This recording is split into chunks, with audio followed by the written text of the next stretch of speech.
All right, welcome. Today, we are diving deep and opening up the advanced playbook on negotiation. We're going to move way beyond the basics and really get into the strategies and the psychological tricks that separate the good negotiators from the ones who are truly great. So let's get right into it. You know that feeling, right? We've all been there. You walk away from a conversation and you just have this nagging sense that you left something on the table, that you could have gotten a better outcome. It's a totally universal feeling, but you know what? It doesn't have to be your reality. Today, we're going to equip you with the tools to walk away from any deal feeling confident.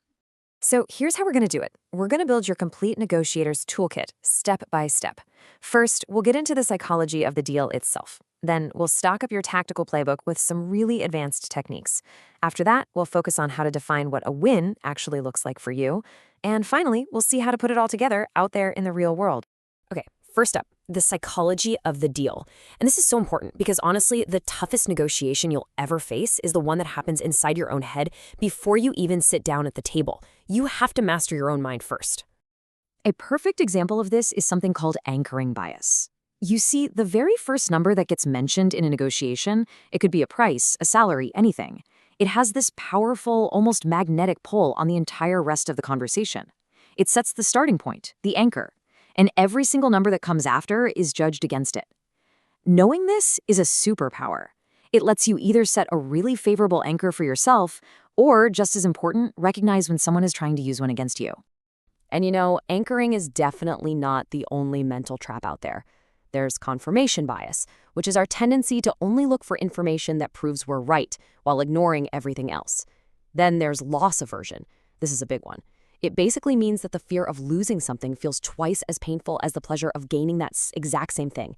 And the sunk cost fallacy? Oh man, that's the little voice in your head that tells you to stick with a bad deal just because you've already put so much time or effort into it. Mastering your mind means learning to spot and sidestep these traps. And just look at the contrast on this slide. It's so powerful. On one side, you have emotional intelligence. That's the ability to stay cool, calm, collected, and actually build a connection. And on the other side, emotional reactivity. That's what happens when you let frustration or anger or fear grab the steering wheel. One path builds bridges to amazing deals. The other one, well, it just burns them to the ground. All right, so with that psychological foundation set, let's start building out our advanced playbook. These are the specific, actionable moves and counter moves you can deploy right there at the negotiation table. A really powerful way to think about all this is through something called game theory. Basically, you view the negotiation as a strategic game, kind of like chess. Every move you make impacts the other person.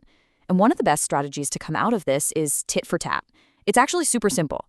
You start by cooperating, and then for every move after that, you just mirror what your counterpart did last. If they cooperate, you cooperate. If they get competitive, you get competitive. It's a great way to encourage fairness and push back against aggression.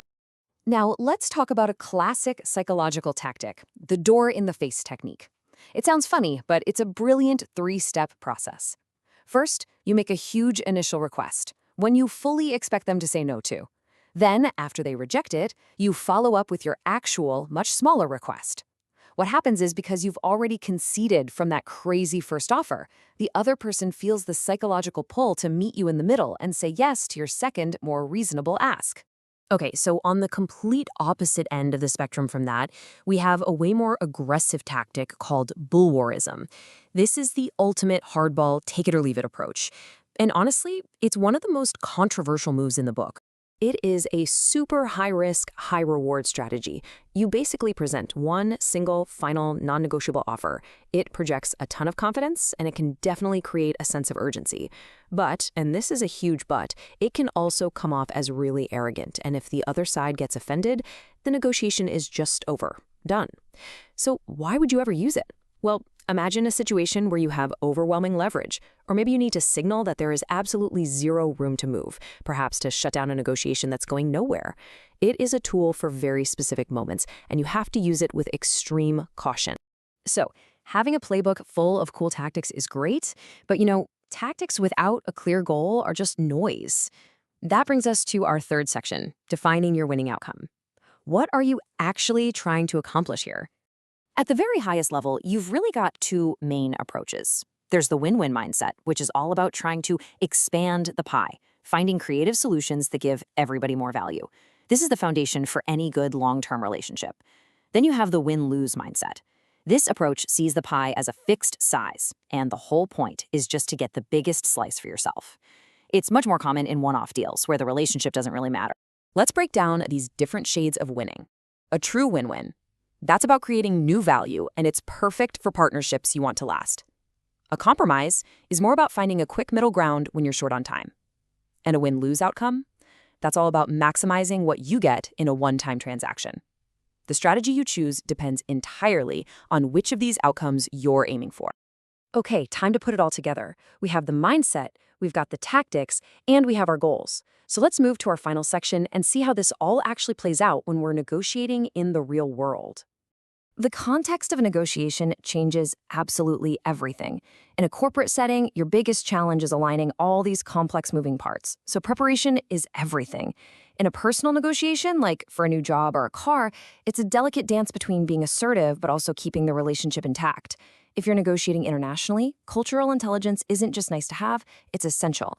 And in a crisis, it all comes down to keeping your cool and building trust when the pressure is on. And this quote right here, it just drives that last point home, especially when the stakes are incredibly high. All the clever tactics in the world take a backseat to trust.